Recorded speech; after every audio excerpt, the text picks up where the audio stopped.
السلام علیکم ورحمۃ اللہ وبرکاتہ۔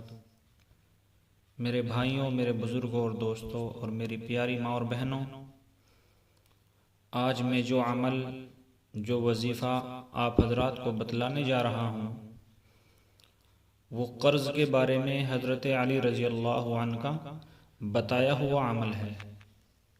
میرے بھائیوں، ہمارے بہت سے بھائی ایسے ہوں گے کہ جن کی اچھی جاب ہوگی، ان کی اچھی نوکری لگی ہوئی ہوگی، لیکن پھر بھی ان کے اوپر قرض کا بوجھ چڑھتا جا رہا ہے، دن بدن قرض بڑھتا جا رہا ہے۔ میرے بھائیوں، بزرگوں، دوستوں اور میری پیاری ماں اور بہنوں، قرض ایک بہت بڑی مصیبت ہے۔ جب آدمی کے اوپر قرض ہوتا ہے تو آدمی کی نگاہیں نیچی رہتی ہیں، دوسرے کے سامنے منہ اٹھا کر بات نہیں کر سکتا۔ کئی لوگ بتاتے ہیں کہ جی ہم قرض ادا نہیں کر سکتے، اور جن لوگوں سے ہم نے قرض لیا ہوا ہے وہ آ کر تنگ کرتے ہیں اور وہ قرض مانگتے ہیں، ہم کیا کریں؟ قرض ادا کرنے کی کوئی صورت نہیں ہے، ایسے حالات پیدا نہیں ہو رہے ہیں کہ ہم قرض ادا کر سکیں، کہیں سے مال و دولت نہیں آ رہا ہے، ہم کیسے قرض ادا کریں؟ تو میرے بھائیوں، بزرگوں، دوستوں اور میری پیاری ماں اور بہنوں، آپ کو میں ایک عمل بتانا چاہتا ہوں۔ یہ عمل حضرت علی رضی اللہ عنہ نے ایک شخص کو بتایا تھا۔ اس عمل کو بتانے سے پہلے میں آپ کو یہ عرض کر دوں کہ جب بھی آپ قرض لینے لگیں تو سب سے پہلے آپ یہ بات سوچ لیں کہ آپ قرض کیوں لے رہے ہیں۔ اگر کسی ناجائز، فضول یعنی ایسا کام ہے کہ جس کا نہ دنیا میں فائدہ ہے اور نہ ہی آخرت میں فائدہ ہے، اگر آپ کسی ایسے کام کے لیے قرض لے رہے ہیں تو آپ سے گزارش ہے کہ آپ قرض نہ لیں۔ میرے بھائیوں، میرے دوستوں، قرض کے دلدل میں جو آدمی پھنس جاتا ہے اس کا نکلنا بہت ہی زیادہ مشکل ہوتا ہے۔ ہاں، اگر کسی معقول کام کے لیے، کسی اچھے کام کے لیے ہم قرض لیتے ہیں کہ جس کے بغیر آپ کا گزارا نہیں ہو سکتا، تو پھر آپ قرض لے سکتے ہیں، اور اس میں بھی کوشش یہ کریں کہ تھوڑے سے تھوڑا لیں، اور اتنا لیں کہ آپ جلد سے جلد اس کی ادائیگی کر سکیں۔ اب میں آپ کو وہ عمل بتلاتا ہوں۔ حضرت علی رضی اللہ عنہ کے پاس ایک شخص آیا اور اس نے اپنے قرضے کی شکایت کی، تو حضرت علی رضی اللہ عنہ نے فرمایا، میں تمہیں وہ دعا سکھاتا ہوں جو مجھے رسول اللہ صلی اللہ علیہ وسلم نے سکھائی تھی۔ اور حضرت علی رضی اللہ عنہ نے یہ بات بھی ارشاد فرمائی کہ اگر تمہارے اوپر پہاڑ جیسا بھاری قرض بھی ہو تو اللہ تعالیٰ اس عمل کی برکت سے وہ بھی ادا کر دیں گے۔ حضرت علی رضی اللہ عنہ نے جو دعا سکھائی وہ دعا یہ ہے، اللہم اکفنی بحلالک عن حرامک واغننی بفضلک عن من سواک۔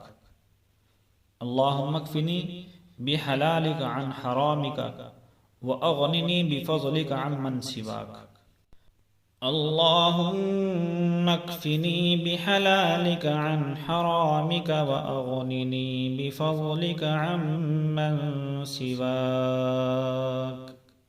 حضرت علی رضی اللہ عنہ نے اس شخص سے فرمایا کہ آپ اس دعا کو پڑھا کرو، پہاڑوں جیسا بھی اگر قرض ہوگا تو اللہ تعالیٰ اس کی بھی صورت بنا دیں گے اور اللہ تعالیٰ اس کو بھی ادا کرا دیں گے۔